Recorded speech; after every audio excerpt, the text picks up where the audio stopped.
नमः हरे हराय नमः। ॐ नमो भगवते वासुदेवाय।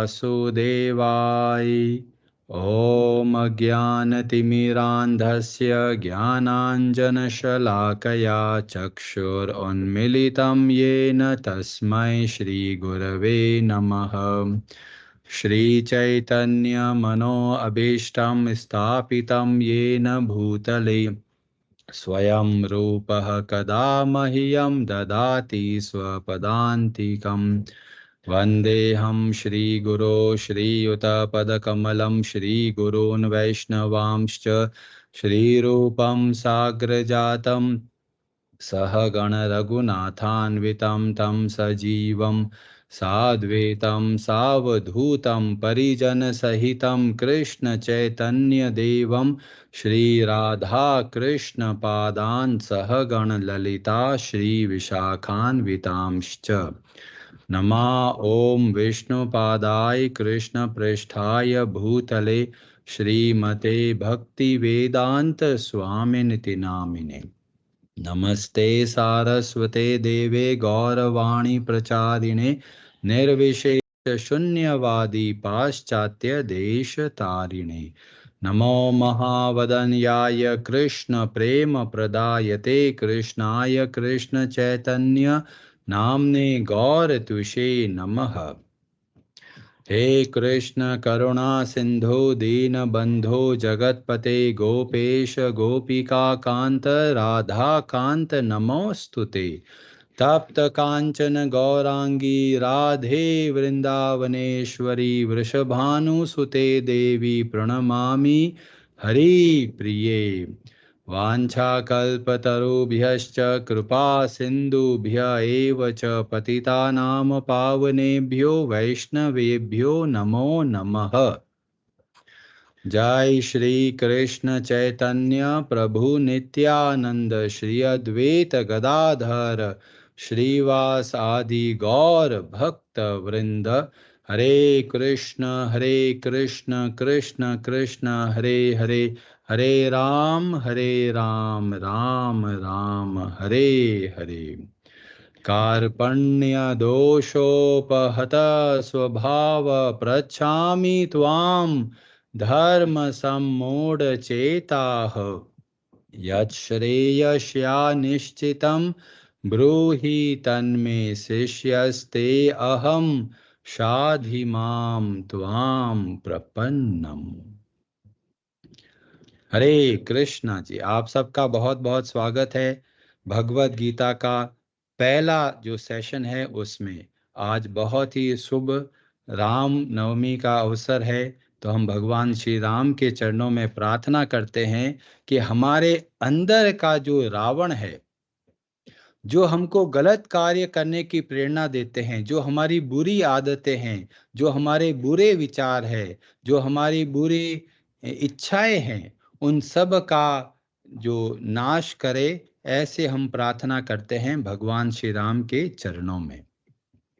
तो ये जो प्रोग्राम है ये लगभग 4 साल तक चलेगा। तो 4 साल के लिए आप हर रोज थोड़ा थोड़ा सीखेंगे, और जो भी आप सीखें आपसे निवेदन है कि उसको अभ्यास करें। जैसे कोई श्लोक आप बोलते हैं तो उस दिन वो श्लोक को अच्छे से 4-5 बार बोलेंगे तो बहुत अच्छे से हमको भगवत गीता याद होने लगेगी। भगवत गीता बहुत ही सरल है, पर हमको पता नहीं कि उसका अध्ययन किस तरीके से करना चाहिए। ये ऐसा ही है जैसे अगर एक शहद है और वो एक बोतल में बंद है, तो सबको दिखता है कि शहद है, पर जो प्रयास करते हैं चाटने का तो बाहर से चाटते हैं और उनको लगता है अरे स्वाद ही नहीं आ रहा।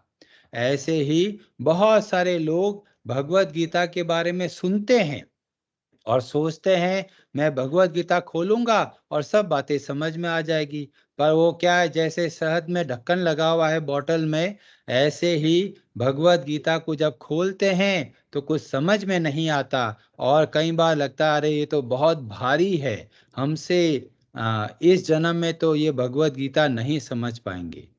और इसीलिए कई लोग भगवत गीता खोलते हैं और बहुत जल्दी बंद कर देते हैं।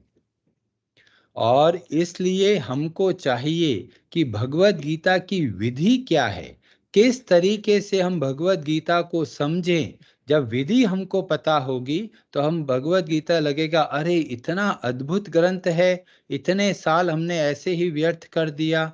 और यह जो चाबी है, ये जो शहद वाली बोतल का ढक्कन कैसे खुलेगा, तो भगवान योग्यता बताते हैं कि कैसी योग्यता से हम भगवत गीता को समझ सकते हैं। तो भगवत गीता के अध्याय 18 श्लोक नंबर 55 में बताया गया, भक्तया माम अभिजानाति। जो भक्त है वे ही भगवत गीता को सही रूप में समझ पाएंगे। वहां बताया गया, यावान यश्च अस्मि तत्वतः। तत्व से हम समझ सकते हैं भगवत गीता को जब हम भक्ति के द्वारा हम भगवत गीता को समझने का प्रयास करते हैं। और भक्ति कहाँ से आरंभ होती है? भक्ति आरंभ होती है भगवान के भक्तों का संग करने से।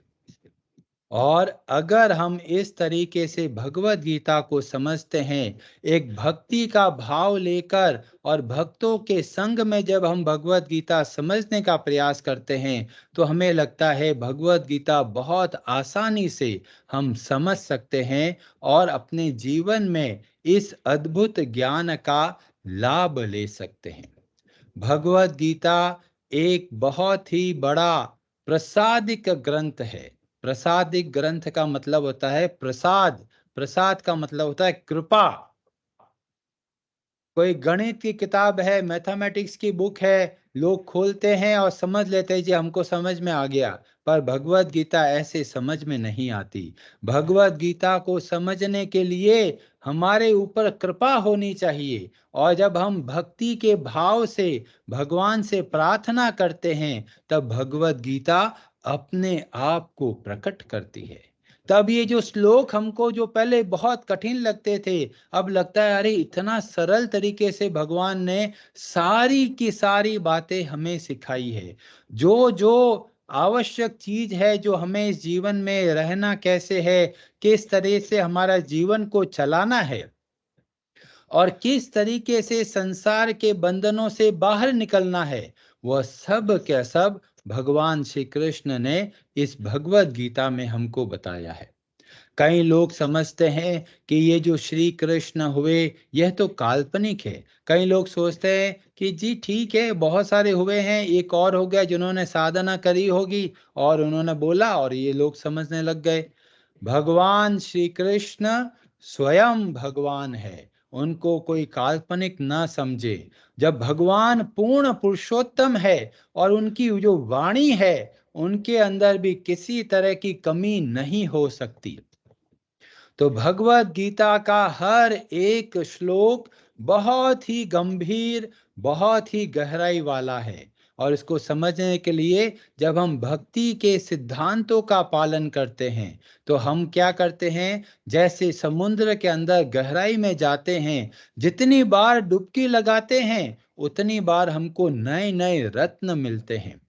ऐसे ही जब हम प्रार्थना करके और भक्तों के संग में भगवत गीता का अध्ययन करते हैं, तो हर बार नए नए अनुभव प्राप्त होते हैं। ऐसा लगता है कि ये एक एवर फ्रेश, सदैव तरोताजा रहने वाला ग्रंथ है। नहीं तो न्यूज़पेपर हम उठाते हैं, एक दिन पढ़ते हैं और वो सीधा कचरे में जाता है। वापस पढ़ने का मन नहीं करता। क्यों? कि सेम इंफॉर्मेशन मिलता है, जैसा पहले पढ़ा था वैसा का वैसा मिलता है। पर भगवत गीता ऐसा कोई न्यूज़पेपर नहीं है। ये भगवान श्री कृष्ण की दिव्य वाणी है।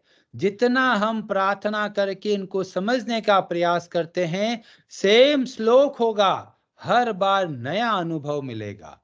हर बार आपको लगेगा अरे ये तो मैंने सोचा ही नहीं कि इस श्लोक का ऐसा भी अर्थ हो सकता है।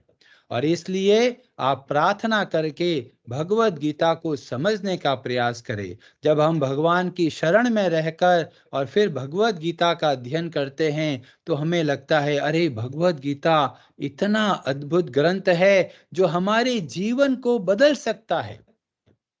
आजकल हम समाज में देखते हैं कि इतना पाप कर्म हो रहा है। लोग तरह तरह का नशा करते हैं, तरह तरह का मांस मदिरा का सेवन करते हैं और गलत काम करते हैं। भगवत गीता हमारी बहुत सहायता करते हैं। अर्जुन बहुत महत्वपूर्ण प्रश्न करते हैं कि लोग पाप क्यों करते हैं, और इसका उत्तर में भगवान श्री कृष्ण भगवत गीता के अध्याय 3 और श्लोक नंबर 37 में बताते हैं, काम एष क्रोध एष रजोगुण समुद्भवः। यह काम वासना, संसार में सुख भोगने की इच्छा ही हमको पाप कर्म कराती है। कई लोग सोचते हैं अरे भगवत गीता की क्या जरूरत है, आजकल तो आईटी का जमाना है, लोग नए नए मशीन लर्निंग, आर्टिफिशियल इंटेलिजेंस जैसे सब्जेक्ट को पढ़ रहे हैं। भगवत गीता तो बहुत पुराना ज्ञान है, उसका आज के जीवन में क्या उपयोग है। भगवत गीता हमारे सबसे जो कोर मुख्य समस्या है, जो रूट कॉज है हमारे जीवन में दुख होने का, वह उसका बताते हैं और बताते हैं किस तरीके से हमारे दुखों का अंत हो सकता है और इस संसार में रहते हुए भी हम सदैव प्रसन्न चित्त रह सकते हैं। तो ये भगवत गीता की बहुत भारी कृपा है कि हमारे जीवन में जो विषाद है, जो शोक है, जो दुख है, जो भय है, जो चिंता है, उन सब को दूर कर सकता है। जो संसार का ज्ञान है वो दुखों को दूर नहीं कर सकता, वह चिंताओं को दूर नहीं कर सकता, वो भय को दूर नहीं कर सकता।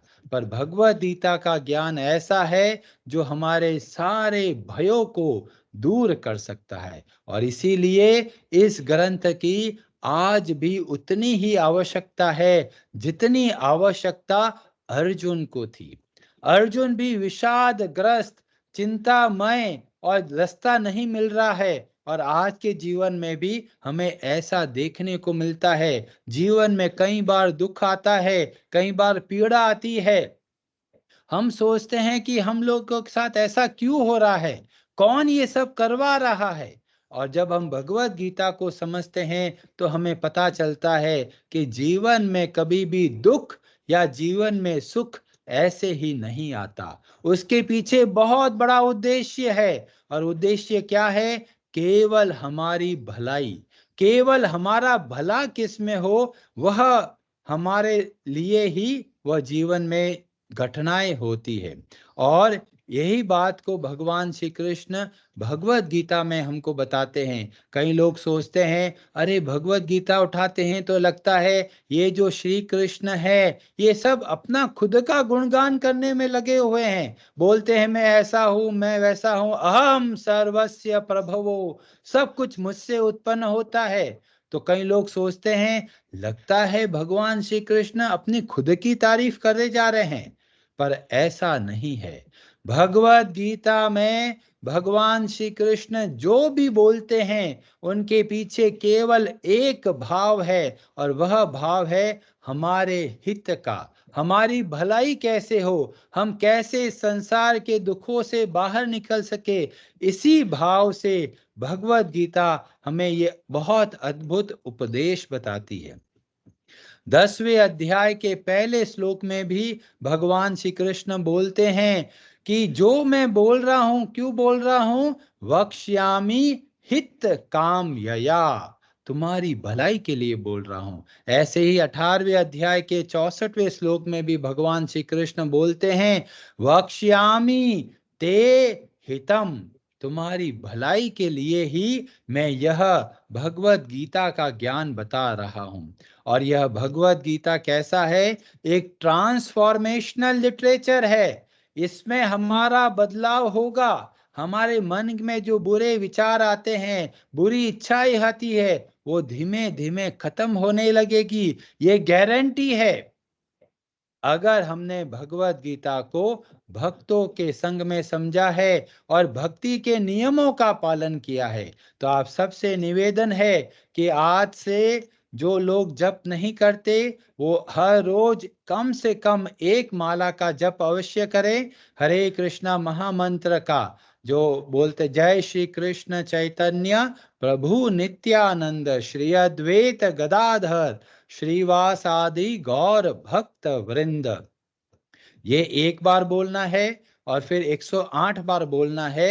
हरे कृष्ण कृष्ण कृष्ण हरे हरे, हरे राम राम राम हरे हरे। इस तरीके से आप लोगों से निवेदन है कि कम से कम एक माला का जप करें, भगवान से प्रार्थना करें, और आप देखेंगे कि जैसे जैसे भगवत गीता को आप समझ रहे हैं, ऐसे ऐसे आपके जीवन में बदलाव आना शुरू होगा। यह एक प्रामाणिक विज्ञान है, ये काम करता है, कोई काल्पनिक बातें नहीं बताई गई है। हर श्लोक में जो बताया गया ये पूर्ण रूप से सत्य है, और इसलिए हमें इस पे पूरा भरोसा करके और भगवत गीता को समझने का पूरा प्रयास करना है। हमारे तरफ से कोई कमी नहीं रखनी है। हरे कृष्णा जी। तो यह कार्यक्रम को यहाँ विराम देते हैं, और कल हम लोग और जो ये इसके कुछ महत्वपूर्ण टॉपिक है भगवत गीता के, जो 5 प्रमुख टॉपिक विषय है जो भगवत गीता में हमें सीखने को मिलता है, कल हम लोग उसके बारे में बातचीत करेंगे। हरे कृष्णा जी। हरे हरे नमः।